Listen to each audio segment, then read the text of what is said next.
ঠাকুরকে প্রণাম জানিয়ে আজকের নিবেদন কিরণবালা মজুমদারের স্মৃতিচারণা ঘরের ঠাকুর শ্রী শ্রী রামচন্দ্র। 1941 সালে ডিসেম্বর মাস। বোমা পড়ার ভয়ে অনেকেই কলকাতা ছেড়ে চলে যাচ্ছে। ঠাকুর তখন আমাদের বাড়িতেই।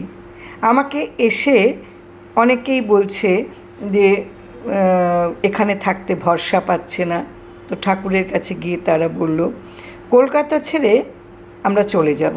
ঠাকুর তাদের কাউকেই উৎসাহ দিলেন না, প্রায় সকলকেই প্রকারান্তরে বললেন যে তিনি যেখানেই যান না কেন ভাগ্য তো ওর সঙ্গেই থাকে। কিন্তু অনেকেই সে কথায় নিরস্ত হলো না, তারা কলকাতা ছেড়ে চলে গেল। এক ভদ্রলোকের কথা খুব মনে পড়ে। তিনি একেবারেই যাওয়ার ব্যবস্থা করে যাওয়ার দুদিন আগে এসে ঠাকুরকে প্রণাম করে বললেন, ঠাকুরমশাই আর কলকাতায় থাকার ভরসা পাচ্ছি না, কবে যে সকলে মিলে বোমায় মরব, সকলেই আসানসোলে চলে যাচ্ছি।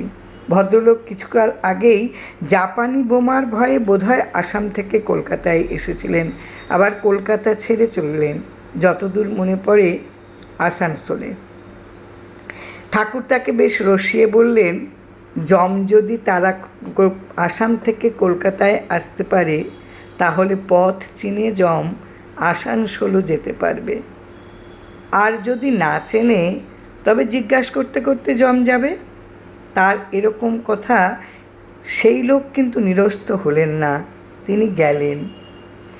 কোনো বিষয়ে নিশ্চিন্ত মনে ভাগ্যের উপর সুখ দুঃখের ভার ছেড়ে রাখার কথা তিনি বলতেন, কিন্তু আমরা তার কথা মতন চলতে পারতাম না।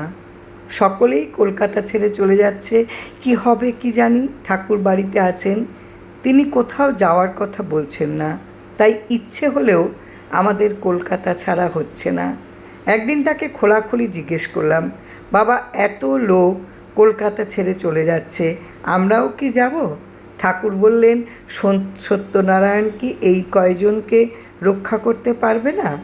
তার এই দৃঢ় পরিষ্কার কথার পর কলকাতার বাইরে যাওয়ার ইচ্ছে আমরা একরকম ত্যাগ করলাম। বিপদে আপদে সর্বদা তিনিই ভরসা, তাকে ছাড়া আর আমাদের অন্য কোনো ভরসা বা পথ কিছুই নেই। জয় রাম, জয় রাম।